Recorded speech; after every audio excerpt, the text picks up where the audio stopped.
안녕하세요. 오늘 여러분이 관람하신 아가씨의 각본을 쓰신 정석영 작가님 모시고 여러분을 대신해서 질문을 드리는 역할을 맡은 김혜리라고 합니다. 안녕하세요. 신하일 작가 정석영이라고 합니다. 작가님과의 대화에 오신 여러분을 진심으로 환영합니다. 그리고 이야기 시작하기 전에 안내드릴 사항이 하나 있는데요. 저희 이야기 말미에 끝나기 한 20분 전부터 여러분이 참여하실 수 있는 코너가 있다고 해요. 그래서 이 QR을 카메라로 찍어서 들어가시면은 질문이나 영화에 대한 오자 토크나 이런 것들을 남기셔서 저희가 소개해드리는 시간도 같이 만드는 시간도 가져보도록 하겠습니다. 할 일이 많죠, 관객들이. 자, 그러면은 아가씨에 대해서 그리고 그 밖의 것들에 대해서 작가님께 질문을 드리도록 하겠습니다. 어쩌다 헤아려 보니 아가씨가 내년이면 10주년이더라고요. 말도 안 돼. 그래서 이 작가님이 그 이후에 또 헤어질 결심이나 마더 또 작은 아씨들 북극성까지 집필해 오셨잖아요. 그래서 지금 거리감이 생긴 지금에 돌아보실 때 이 아가씨라는 작품이 작가님 필모그래피에서 어떤 자리에 있는 것 같은지, 작가님한테 남긴 흔적, 영향이 어떤 건지 지금 또 얘기하시면 다를 것 같아서 여쭤봅니다. 일단 저는 그때가 2002년 정도 됐던 것 같아요. 쓰기 시작한 아, 그렇구나. 그러니까 쓰고 나서 좀 만들게 되기까지 시간이 있어서. 그렇죠. 그래서 제가 2003년, 4년부터 신화를 쓰기 시작했으니까 약 10년 정도 됐을 때고, 그 전까지는 친절한 검사씨 사이보그지만 괜찮을 때까지는 딱 신화를 쓰기 시작하고 내가 이걸 끝까지 쓸 수 있다는 자신이 없었어요. 믿기지 않아요. 한동안은 이제 원글을 받으면 안 쓰고 모아놨어요. 그러니까 내일 가가지고 돌려야 될지 모르니까 그랬었는데, 아가씨를 쓸 때는 그런 생각이 안 들고 난 끝까지 쓸 수 있다는 생각, 확신이 있고, 또 내가 어떤 작품을 원할 때 그 방향으로 갈 수 있구나. 그러니까 그 전에는 끝까지 쓰는데 되게 급급했거든요. 근데 그때는 이러이러한 것을 쓰고 싶다. 그런 생각이 있었어요. 이렇게도 써보고 저렇게도 써볼 수 있다. 자유로웠을 때. 그때 이후로는 그 자유로움이 지속되고 있나요? 새로운 작품 때마다? 그때 이후로는 못 쓸 거란 생각 들 때 있죠. 왜냐면 드라마는 너무 처음이었고 너무 기니까 못 쓸 거란 생각이 들 수 있지만, 적어도 2시간 앞으로 2시간은 어떻게 할 수 있다는 생각이 계속 늘 있었어요. 뭔가 이게 수영 배울 때 폐활량이 나 이제 쉬지 않고 100m 할 수 있어 그런 느낌하고 비슷한 것 같네요. 그러니까 그때가 한 10년쯤 됐을 때니까 저는 그런 생각을 해보거든요. 1만 시간의 법칙. 그렇죠. 있잖아요. 무슨 일이든지. 그래서 하루에 4시간인가 5시간인가 집중해서 하면 10년이면 1만 시간 법칙이 된다든가 그런 얘기를 본 것 같기도 하고. 계산을 해볼까? 그런 것 같아요. 예. 아무튼 그래서 그때쯤에 1만 시간이 됐나보다 그런 생각했었어요. 그러시군요. 제가 다른 곳에서 읽었는데 작가님이 이제 히데코와 수키 얘기를 막 이렇게 써나가다 아가씨를 쓰던 중에 어느 날 이게 그들의 얘기일 뿐만 아니라 내가 겪은 얘기이기도 하고 모든 여자아이들이, 모든 여자가 경험했던 이야기를 쓰고 있구나라고 퍼뜩 깨달았다고 읽은 것 같아요. 조금 더 자세히 말씀해 주시겠어요? 16살로 설정이 돼 있었어요, 원작. 수키가? 네, 수키가 16살이었고 원작은 나이가 거의 같죠, 둘이. 근데 잘 기억은 안 나는데 그때 네. 제가 그래서 이게 생각보다 어린 여자아이들의 이야기고, 그래서 16살이란 나이, 지금 우리 아가씨에선 좀 더 나이가 많게 설정되는데 19살. 네. 19살이란 나이, 그게 뭔가를 생각하면서 쓰려고 되게 집중을 하고 싶었거든요. 근데 저희 집에는 아이가 둘 있었어요. 남자아이. 남자아이들이 막 낳아서 돌이 된 아이가 있었고, 또 3살 더 많은 아이가 있는데 정말로 다른 아이를 낳았어요. 둘이 그래서 서로 네, 어떤 남자의 스펙트럼이 100명 정도가 있다면 음. 한 2 정도에 위치한 아이랑 한 98 정도에 위치한 아이. 음. 너무너무 달라서 너무 힘들었는데 그런데 그렇게도 다른 아이들이 발달된 게에서는 똑같은 목표를 향해서 가고 있다는 생각이 들더라고요. 어느 날. 저희들은 다 예민하기 때문에 제가 밤에 꼭 2시간마다 한 번씩 깨서 뭔가를 생각하게 될 기회를 얻거든요. 그 어느 날 밤에 인간은 다 똑같구나. 네. 여자든 남자든 똑같구나. 진짜 남자에 대해서는 아이들을 통해서 더 이해하게 되셨을 것 같아요. 좀 네. 낯선 존재였다가. 네, 그래서 히데코도 스키도 똑같구나. 어떻게 보면은 어떤 한 사회에서는 가장 큰, 가장 정반대 스펙트럼 위치한 사람들일 수도 있는데 그렇죠. 모든 지금 측면에서. 이 시기에 히데코와 스키가 가진 목표는 똑같겠구나. 그리고 그 두 사람이 그렇게 함께 할 수도 있고 그리고 우리도 똑같겠구나. 내가 16살 때도 19살 때 나한테도 똑같은 목표가 있었다는 생각이 좀 들었어요. 집을 떠나는 거, 네. 그리고 나를 찾는 거, 맞아요. 그리고 사랑할 사람을 찾는 거, 네, 그런 네. 것들. 그렇군요. 생각보다 보편적인 이야기이기도 하다는 걸 네. 작가님 말씀에서 알 수 있는 것 같아요.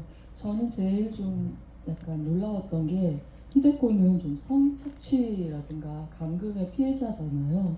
어떻게 보면은 트라우마 때문에 뭔가 마비될 수도 있고 사랑에 대해서 둔감할 수도 스스로 마비시킬 수도 있는데 수키를 만나고 나서 수키가 리드하는 대로 뭐 두려움 없이 뭐 성의 기쁨을 배워간다거나 뭔가 사랑에 대해서 이 서슴없이 발을 들여놓는 게 되게 신기하기도 하고 보면서 굉장히 제 자신이 행복하기도 했거든요. 어떤 그런 히데코의 심리적인 장벽이나 이런 거에 대해서도 혹시 쓰면서 생각을 해보셨을까요? 히데코는 이제 말씀하신 대로 바라보면 성착취를 당한 채 살아온 여성이겠지만 히데코의 세계 안에서는 또 그 자신의 생명력이 있기 때문에 자기가 갖고 온 세계와 언어가 있을 수 있다는 생각을 했어요. 네. 그래서 스키를 만나서 사랑을 키워갈 때 처음에는 자기가 알고 있는 유일한 언어를 사용해서 네. 이제 스키랑 사랑을 키워가게 그렇게 시작하게 되는데 읽은 것들. 네, 맞아요. 그렇게 시작하게 되는데 그때 히데코가 겪게 된 해방의 과정이 좀 있을 것 같다는 생각을 했어요. 그 전까지는 다른 사람의 시선 속에서 내가 아니라 누군가의 요구에서 움직였다면 그렇죠. 이제 내가 스키와 맺는 관계를 통해서 이게 정말 자기 자신의 언어가 될 수도 있을지도 모른다는 생각? 그런 점이 저는 아가씨에서 언어를 쓰는 방법이 굉장히 재밌는 것 같아요. 이 전유라는 단어가 있잖아요. 뭔가 적의 언어, 적의 도구를 나를 억압하고 폭력을 행사했던 것이라고 해서 내가 가까이 할 수 없는 게 아니라 그걸 내 것으로 해서 완전 정반대의 목적으로 나를 해방시키는 데도 쓸 수 있다는 게 예를 들면 뭐 채찍이나 방울이나 이런 게 어린 히데코를 해치는 도구들이었지만 사랑하는 사람이 생긴 다음에는 유희의 도구가 되고 장난감이 되고 그리고 말 역시 A한테 들은 말을 B한테 다른 맥락에서 던지는 대사들이 굉장히 재밌잖아요. 이런 아이디어는 어디서? 텍스트끼리 서로 이렇게 네. 근데 맥락을 전유하면서 네. 그게 인간에게 미치는 효과를 전복시키는 그런 쾌감이 있단 말이죠. 저는 히데코가 삼촌에게서 오랫동안 착취를 당하긴 했지만 다행히 그녀에게 자기만의 생명력이 있기도 했고 또 그 매개가 텍스트였다는 점이 히데코한테 힘을 줬을 거라고 생각했어요. 상상할 수 있잖아. 그렇죠. 이게 이 사람에게 완전히 속해 있는 게 아니라 유체가 속해 있을 때도 텍스트의 내용을 자기 자신의 것으로 가져와서 내 머릿속에서 다시 만들어 볼 수 있기 때문에 히데코에게는 아마도 오랫동안 자기만이 키울 수 있었던 상상의 세계가 있었을 것 같아요. 그 안에서는 자유로웠을 것 같고 그리고 또 성격이 안 좋잖아요.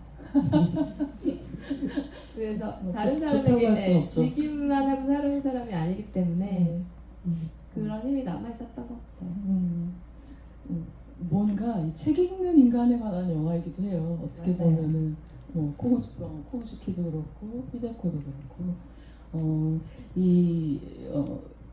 어떻게 보면 이 영화는 또 박찬욱 감독님의 영화라는 맥락에서 보면 공동경비구역 JSA하고 닮은 점이 있는데 이제 그 관점이 180도 회전을 하면서 사건의 전모가 밝혀지는 구성이다 이런 면에서는 그렇잖아요. 그래서 이게 1부, 2부, 3부 구성이 사실 보통 이렇게 챕터화되어 있는 구성이 처음에 결정한 대로 이 뭐라 그러죠? 탈거할 때까지 가는 경우는 별로 없고 많이 고민하고 있고 의논해서 이 구성 자체가 바뀌는 경우가 시나리오 디벨롭 과정에 있잖아요. 아가씨 경우는 어땠어요? 원작도 이렇게 부로 나눠져 있고 하니까 원작도 3부로 나눠져 있나요? 3부는 아니고 2부였던 것 같은데 여러분 기억나세요? 저도 일단 한국에서 저는 공동경비구역을 아직 볼 기회가 없어서 영화를 보지 못했어요. 아시는 박 감독님? 네, 작년이 25주년이어서 딱 그때 봤었어야 되나? 10년 뒤에였는데 놓쳤으니까 앞으로 또 10년 아니요. 아무 때나 볼 수 있어요. 영화 개봉할 때 꼭 몇 주년에 보셔야 되는 건 아니에요? 네, 아직 박 감독님의 가장 대중적인 토크를 가장 보지 못했고 네. 하지만 네. 그 3부 구성은 제가 원작을 아주 재밌게 보긴 했지만 저는 이제 각색을 할 때 원작에서 좋은 점들을 생각하고 어떻게 해서 이런 이야기가 나왔는지 생각하고 그 다음엔 잊어버려요. 그래서 원작이 어떤 구성이었는지 잘 기억은 나지 않아요. 근데 일단은 저희는 히데코와 수키 그리고 백자까지 이 세 사람의 이야기를 해보자 라고 생각을 했었고 처음엔 수키의 시점으로 진행이 되고 그 다음에는 히데코 그리고 뭔가 종합하는 한 가지 마지막 시점을 또 두고 싶었어요. 그래서 이제 3부 구성으로 처음에 구상을 했고 그리고 그 구상은 그냥 끝까지 처음에 생각한 대로 그렇게 할 수 있었어요. 근데 뭔가 이제 2부는 뭐 이렇게 양쪽에서 밸런스를 잡는 느낌인데 3부는 이제 시간의 흐름 자체가 2부 끝난 시점에서 그 다음 이야기 같이 나오잖아요. 그래서 1, 2, 3부가 동등한 위치에 있는 건 아닌 것 같다는 생각이죠. 그리고 길이상으로도 좀 차이가 나고요. 근데 그게 그 당시에는 여러 가지 고려사항이 좀 있었어요. 아마 팬분들 중에 3부가 좀 흡족하지 못하다고 생각하시는 분들도 계실 테고 그런 얘기 저도 되게 많이 들었었거든요. 근데 당시만 해도 여배우 2명으로 이 정도 크기의 영화를 투자받아서 만든다는 게 사실은 불가능했었고 또 다른 관점이 그냥 이 영화를 만들기에 너무 필요했어요. 그래서 그 관점이 이야기를 위해서도 필요했지만 저는 상업영화라는 거는 이게 가능하게 만드는 부상이 쓰는 사람이 꼭 있어야 된다고 생각하거든요. 작가한테 있어야 네, 된다. 처음부터 그렇게 생각을 했었고 1부는 이제 원작을 잘 따라가는 이야기이고 2부부터는 이제 원작과 다르고 3부에는 좀 어떤 그런 제작적인 있죠? 그렇군요. 그래서 이게 시점이 워낙 중요한 영화라서 초반에는 박찬욱 감독님이 3D로 만들고 싶다고 하다가 너무 비용이 많이 들어서 포기하셨다고 해요. 진담으로 진짜로. 근데 그 아이디어를 혹시 접하셨을 때 반응을 어떻게 하셨는지 저는 작가님? 진짜 깜짝 놀라서 절대 안 했어요.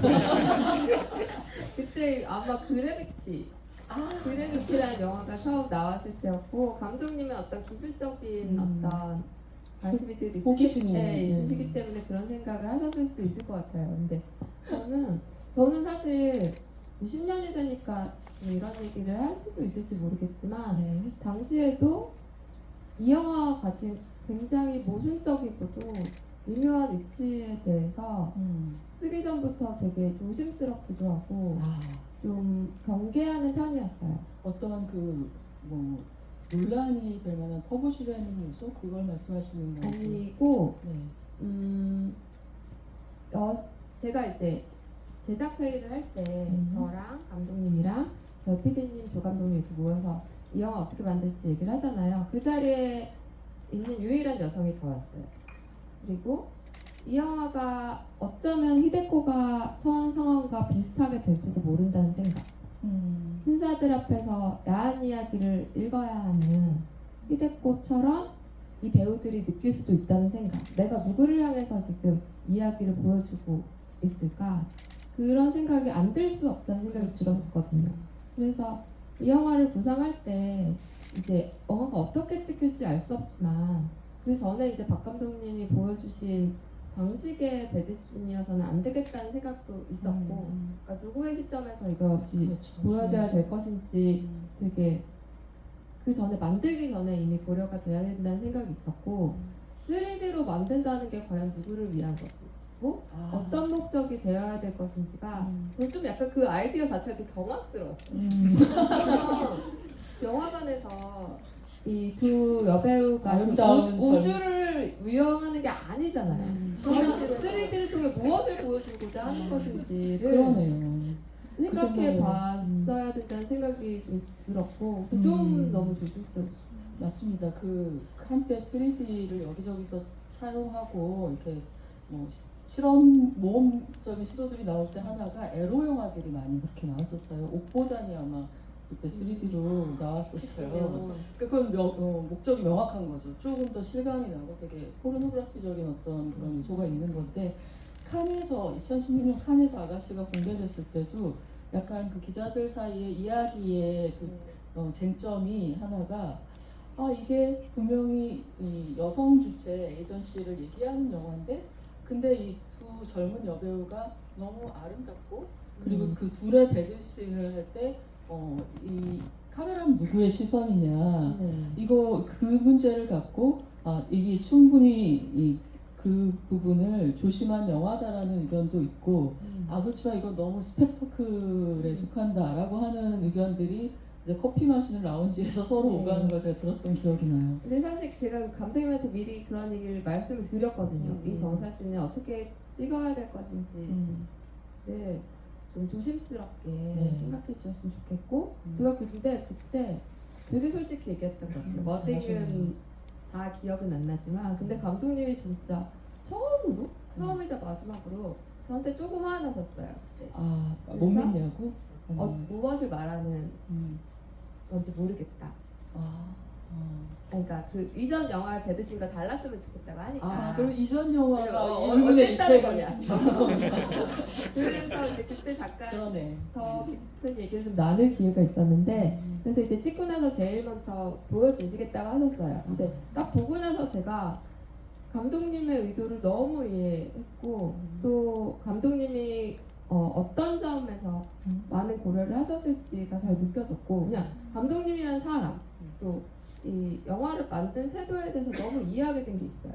감독님은 이 배드신을 저는 그러니까 올드보이 때 폭력을 다루는 방식, 또 복수는 나의 것에서 좀 어떤 잔인한 상황들을 다루는 방식과 똑같이 하셨다고 생각해요.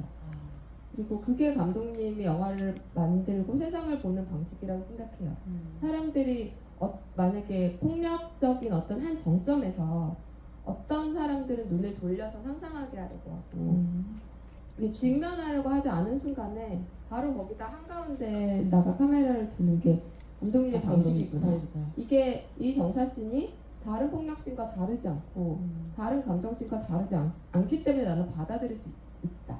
그러니까 그럼 정사씬이라고 하면 눈을 돌려야 되는 게 아니잖아요. 그렇죠. 돌려야 된다면 그거는 부끄러운 걸 수도 있고, 또 어떻게 보면 금기시된다는 거 우리가 인정할 수도 있는 건데, 이 두 사람은 그렇게 느끼지 않기 때문에 서로에 대해서. 근데 제가 그 태도가 너무 이해가 됐어요. 저라면 이렇게 찍지 않았을 것 같지만 이 두 사람이 서로에 대해서 또 세상에 대해서 버릴 것이 없다고 느낀다.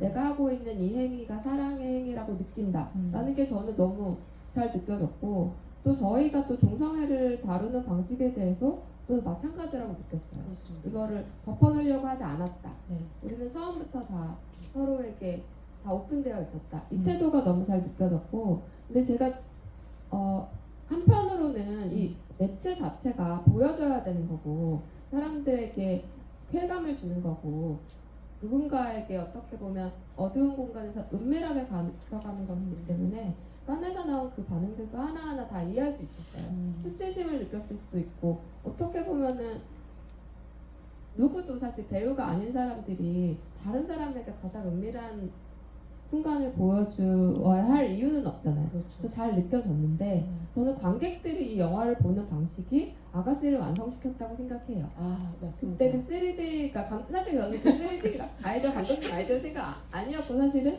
제작적인 관점에서 나온 거라고 그때 저는 그 당시에 저는 그렇게 느꼈는데 그러니까 제작자의 관점에서는 이 영화로 상업적인 성공을 해야 되는 게 맞죠.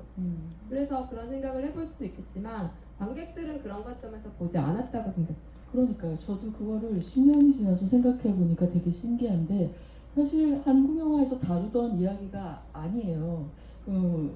일단 승리하는 이야기다 이것도 저는 너무나 참신했었지만 그 이전에 소재 설정만 들었을 때 저는 이 사람은 이제 장애가 굉장히 겹겹이 있는데 계급 신분 다르고 그다음에 어떻게 보면 이제 속했던 문화, 민족 이런 것도 여기 속했던 문화 차이도 있고 무엇보다 이제 동성 간의 사랑이라는 점 이렇게 여러 가지 장애 허들들이 있는데 그거를 뭐 극복하는 서사라기보다 아예 언급을 안 함으로써 그냥 무시해버리고 그 다음에 새로운 정상성 안에 그냥 포용해버리는 방식 그거를 뭐 이런 게 있었는데 우리가 극복했어요라고 하지 않고 그냥 그냥 그것이 없는 것처럼 그것은 전혀 터부가 아닌 것처럼 다루는 그런 방식을 취했고 근데 제가 놀란 거는 이 영화 개봉했을 때 받아들이는 관객들도 그렇게 받아들였다는 게 그 되게 놀랍고 그리고 그 다음에 2차 창작 문화도 굉장히 많이 나왔었잖아요. 그래서 그때 한참 감독님도 엄청 즐거운 시간을 보내셨던 것 같아요. 그걸 보면서 작가님도 그러셨어요? 네, 그럼요. 저는 아가씨 이후로 달라진 점이 있다면 또 관객을 제가 쓰는 과정에서 발견한 거고 또 드라마 쓸 때도 그런 느낌이 되게 컸던 것 같아요. 그 전에는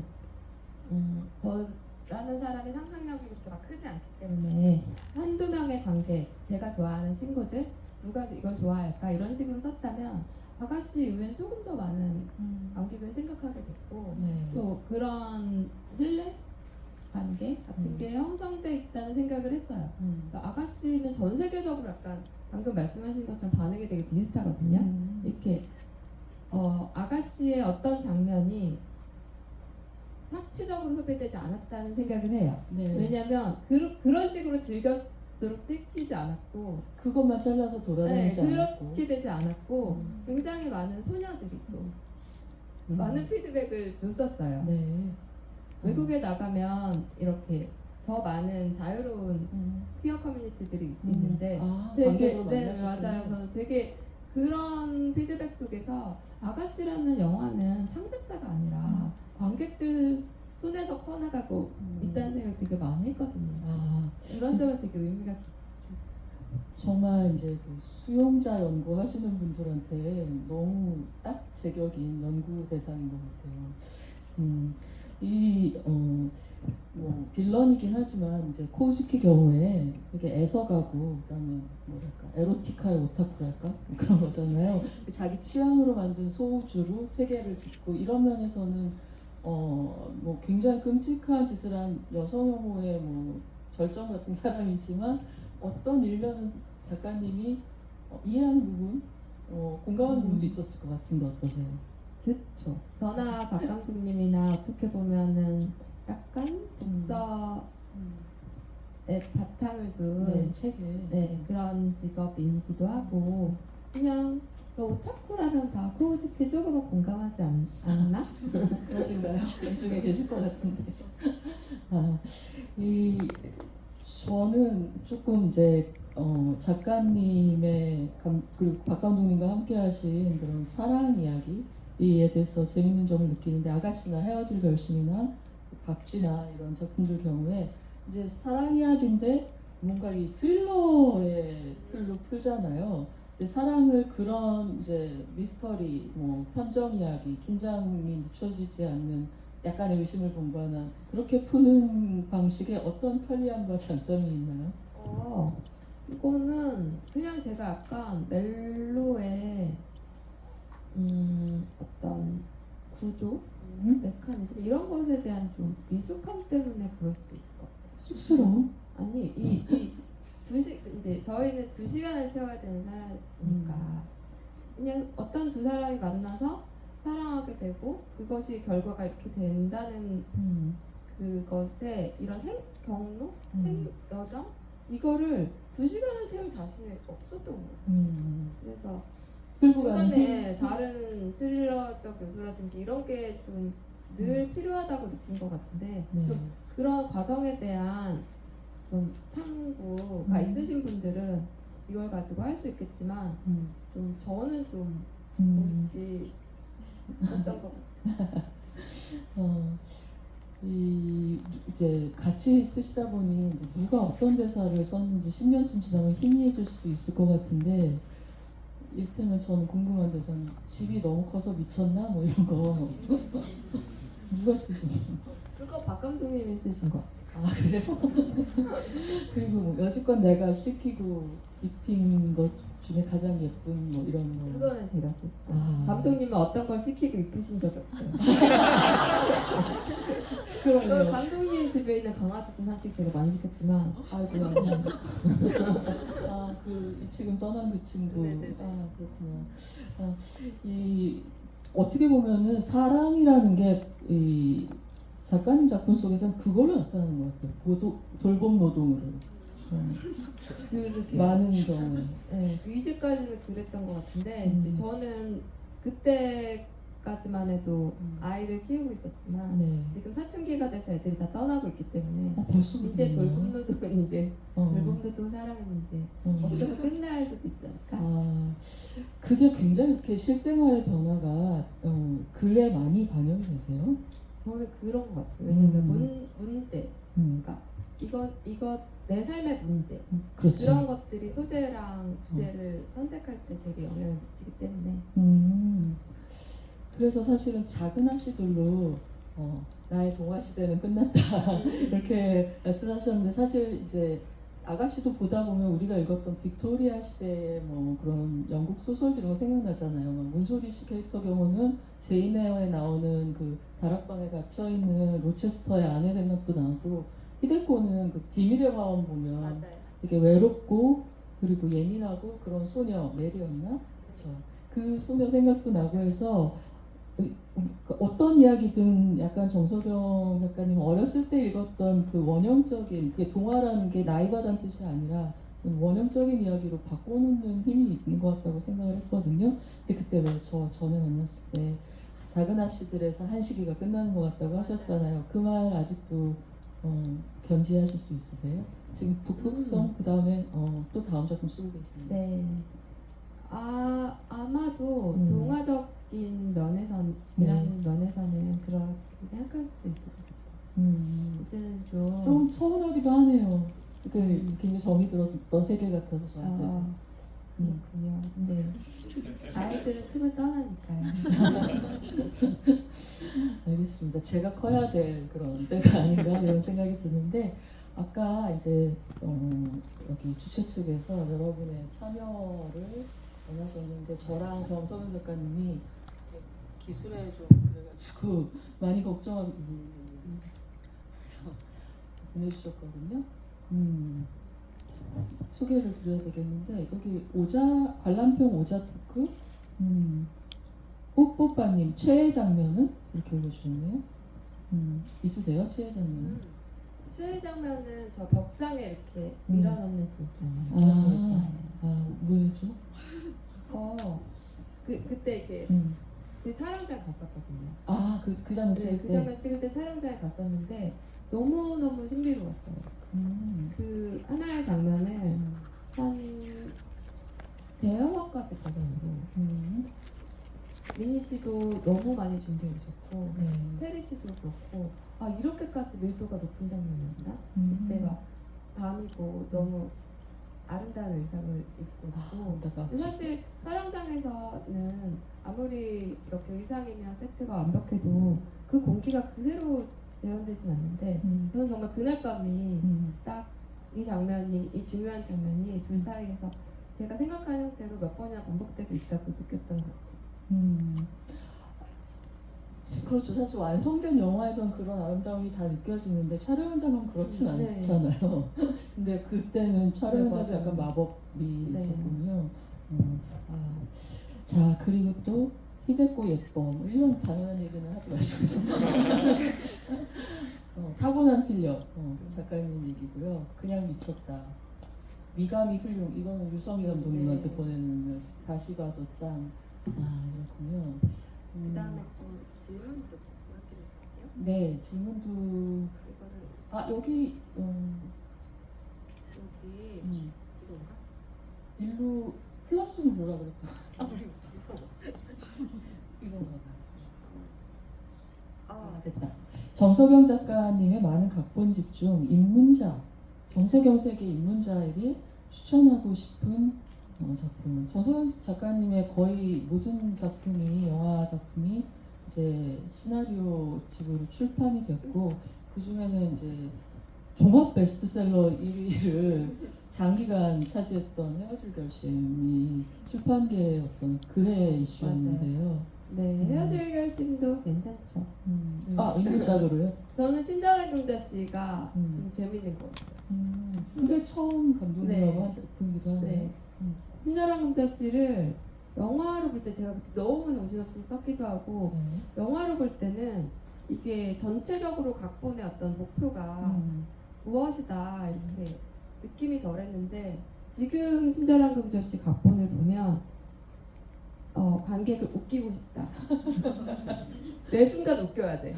약간 그런 뭔가가 대본집에서 정말 잘 느껴져요. 그 이제 감독님이나 저나 그때 긴장을 놓치지 말고 웃기자. 한 순간 할 수 있으면 어떤 순간을 잡아서 웃기자 이렇게 썼던 것 같아요. 보면은 그런 좀 가벼운 주제의 무거움에 비해서 이걸 재밌게 풀려는 어떤 뭔가가 느껴져서 저는 좀 재밌게 봤어요.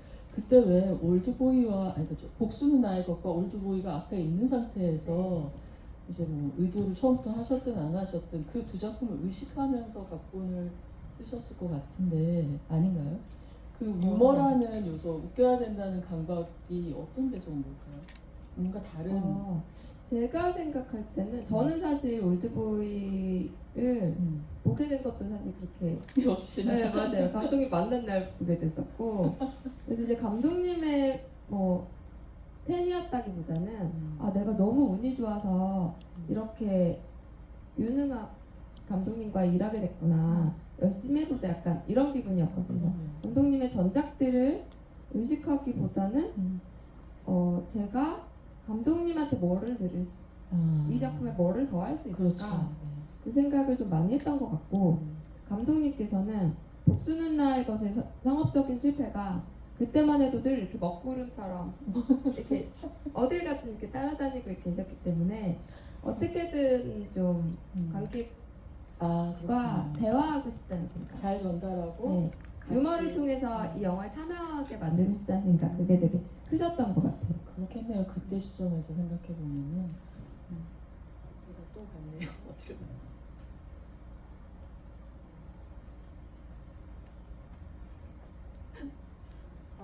또 어떤 분 작은 아씨들을 추천한다는 분도 있네요. 작은 아씨들도 나왔죠. 네, 작은 아씨들도 네. 괜찮죠. 뭐 이렇게 제일 예뻐하는 이런 건 얘기 안 하시네요. 작품 중에서. 작은 아씨들도 괜찮아요. 아가씨님이 이 헤어질 결심이 정말 친절하게 적힌 것 같습니다. 근데 질문이 좀 상세한가요? 친절하다는 말씀을 하셨던 것 같으세요. 헤어질 결심은 제가 좀 그때쯤에는 구조라는 것에 대해서 되게 많이 의식하게 될 때 구조요. 네, 그래서 헤어질 결심은 그렇게 어렵게 쓰지 않았어요. 처음에 이제 감독님이 남편을 두 명 죽이게 되는 네. 그러니까 한 형사의 관할 구역에서 한 명씩 남편을 죽이게 된 이야기 어떨까?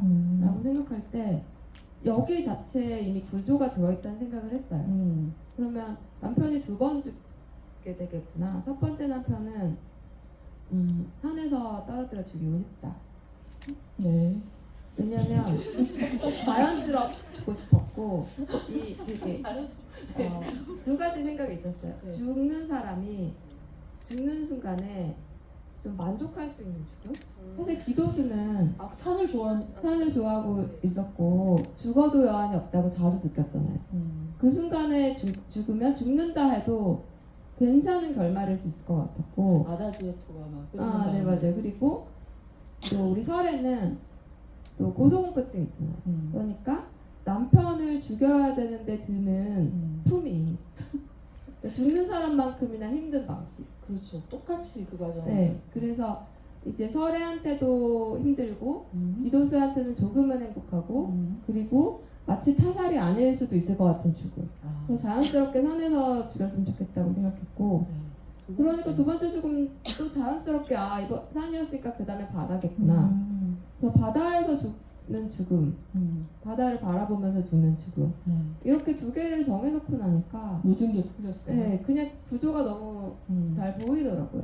이게 그래서 완전 반으로 접혀 있는 구조잖아요. 네, 조금 완전 반은 아니지만 거기 뭐 네. 부하 형사의 네, 맞아요. 존재라든가. 이제 산과 바다의 대칭성이 아마 이 인물들과 또 이제 이 인물이 바뀐 심정, 주변 인물들의 대칭, 그리고 이 두 사람의 이제 바뀐 심정, 네. 그것까지도 다 포함을 하고 있었기 때문에 아마 정말로 만약에 인문작으로서 구조를 생각한다면 헤어질 결심도 괜찮죠. 그러네요. 말씀 듣고 보니까. 그 독자분들은 헤어질 결심을 제일, 그러니까 각본집으로서는 헤어질 결심을 제일 사랑해 주신 거죠. 판매부 쇠를 보면. 네. 네. 그렇습니다. 다음으로 넘어가 볼까요? 세 가지가 있다 했으니 그렇죠? 만약 장르를 완전히 바꿔서 영화나 드라마를 쓴다면 도전하고 싶은 장르는?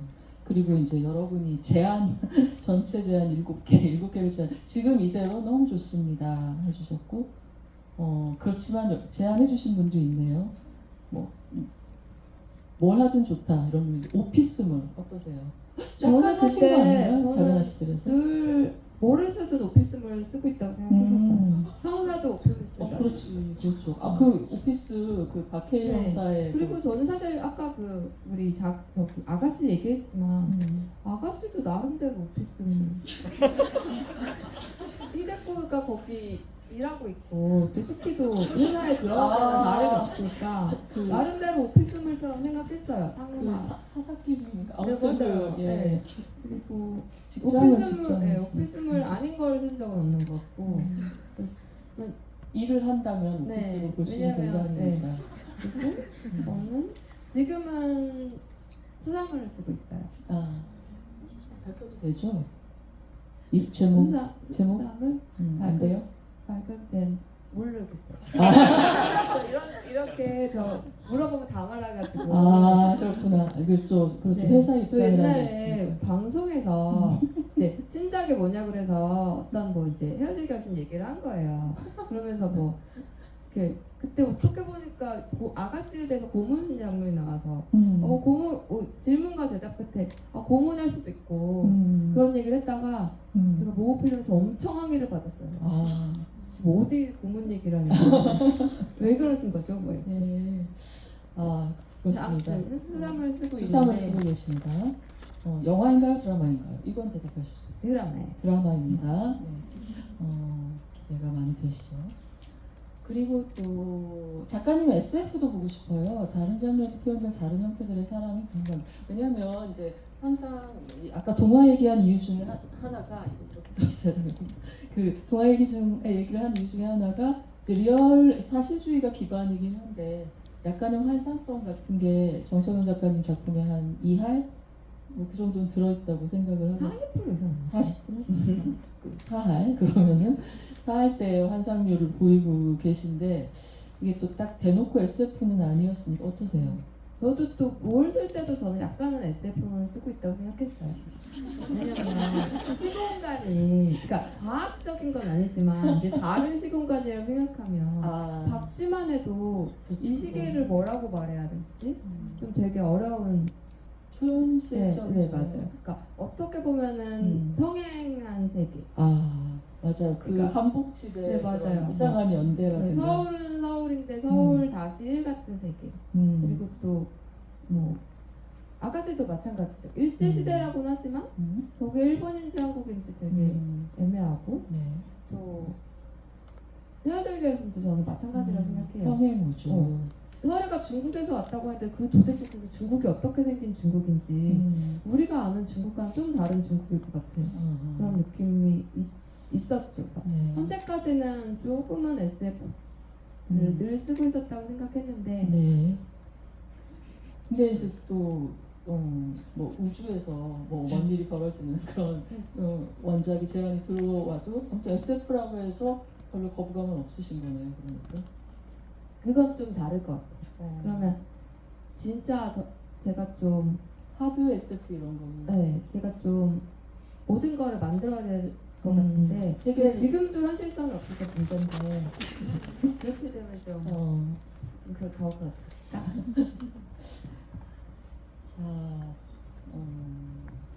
그건 아니잖아요. 작가님이 뭐에 대해서 그건 아니라고 얘기하셨는지. SF는 아니라는 겁니다. 그런 건가요? 네. 완전히 다른 시대. 뭐 시대물은 하신 거고요, 아가씨에서. 시대물은 좋게 생각해요.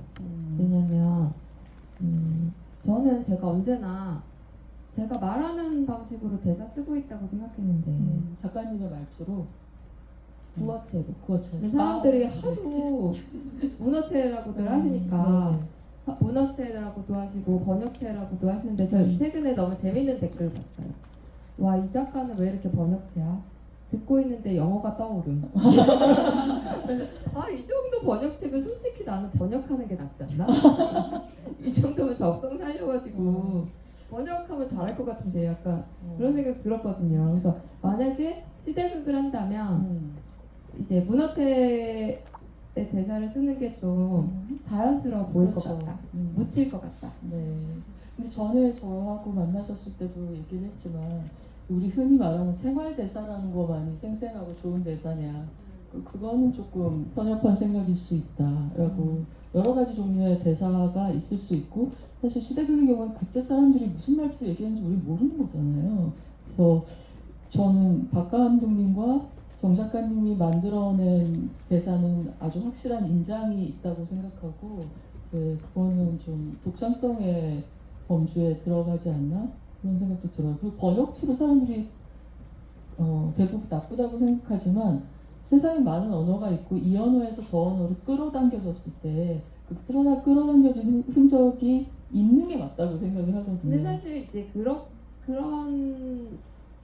인상을 주는 이유 중에 하나는 저희가 그 말에서 의미만을 남기고 불필요한 부분을 이제 덜어내려고 되게 오랫동안 노력했기 때문인 것 같아요. 맞아요. 이 시나리오를 읽고 있으면은 이 작가들은 스몰 토크를 안 할 것 같다 이런 생각이 들죠. 그래서 저희가 문장을 써놓고 나서도 부사, 접속사, 또 이제 말 앞에 들어가야 되는 이런 쿠션으로. 네, 그것들 있잖아요. 결국은 다 빼거든요. 하나 조금이라도 더 넣고 싶으니까 빨리빨리 진행시키고 싶고 또 관객들의 시간을 소중하게 여기고 싶으니까 결국은 빼게 되는데 그러면 어쩔 때 보면 정말로 의미만 남게 될 때 되게 많거든요. 고밀도라고 할까요? 뭐 쉬어가는 숏이나 씬이 없다 이런 말을 하기도 하고요. 그래서 아마 약간 그런 인상을 많이 받게 되시는 것 같아요.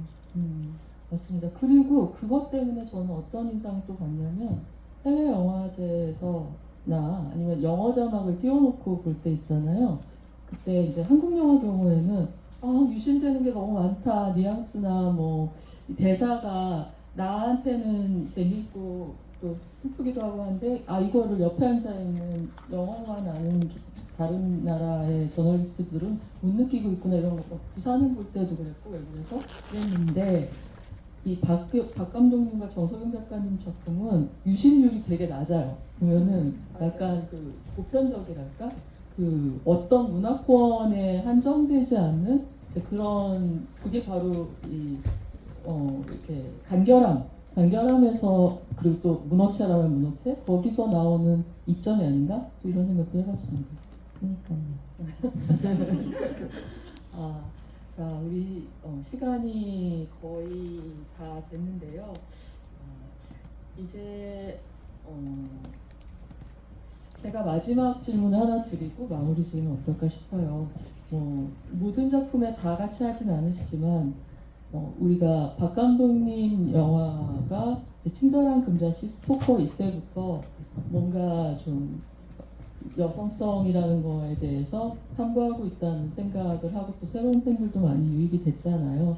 근데 그거는 이제 영화는 콜라보레이션이고 집단 창작이기 때문에 정석영 작가님 그리고 유성희 미감님, 송종희 김장 감독님, 조상경 미상 감독님 이렇게 그 팀이 막대한 영향을 끼쳤을 거라는 생각을 하거든요.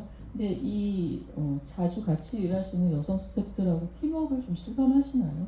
그럼요. 저희는 박 감독이 없이도 자주 만나요. 박 감독이 없어야만 할 수 있는 얘기가 있기 때문에. 당연하죠. 감독님 네, 없을 때 할 그리고 얘기가. 감독님도 약간 좀 강요하시는 것 같아요. 이제 그러니까. 건전하게 이렇게 풀 수 있게. 건전하게 끄면 마음이 따뜻해지고 네, 모여서 그렇게 무슨 자주 얘기 만나기도 하시는지. 하고. 네. 근데 저는 처음으로 이제 이렇게 우정을 음.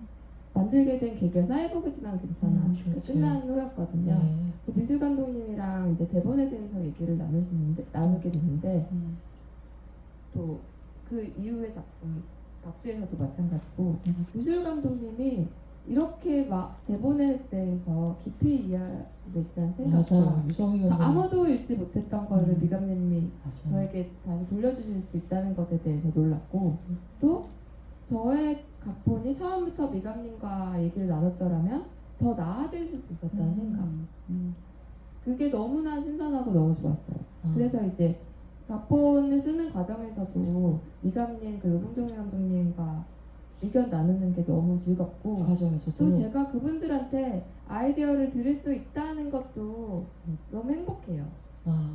만드는 과정에서 미감님이 이제 대화에서 나타난 것들을 구현해 주실 때도 있고 그리고 이제 송정희 감독님도 굉장히 인사이트가 있으시거든요. 그러시군요. 또 얼굴 결국은 우리가 등장? 보게 되는 거는 얼굴이기 때문에 배우의 얼굴이죠. 이 배우가 나타낼 수 있는 캐릭터라든지 거기에 대해서 주시는 의견들이 너무 제가 놓칠 수 있었던 생생한 것들이 많이 있어서 행복하죠. 진짜 그렇게 서로를 고양시키고 믿을 수 있는 동료를 얻으신 네, 그리고 또 아무한테도 말할 수 없는 거 있잖아요. 박 감독님 얘기라든지 네네. 그런 거 할 수 있어서 너무 좋아요. 부러움을 보내드리면서 오늘 시간 다음 또 영화가 있고 하니까 오늘 대화 마무리 짓도록 하겠습니다. 인사해 주세요. 네, 저 여기 오늘 이제 영화는 보지 못했어요. 여기 뒤에서 음악이 나오는 동안 여기 서 있었는데 엔딩 크레딧 음악만 들어도 너무 설레더라고요. 벌써 10년이나 된지 몰랐는데 이렇게 많은 관객들이 여전히 아가씨를 보러 와주셔서 너무 행복하고 아가씨 자체가 너무 행복한 영화인 것 같다는 생각을 했습니다. 오늘 와주셔서 너무 감사드립니다. 감사합니다. 저희 게스트가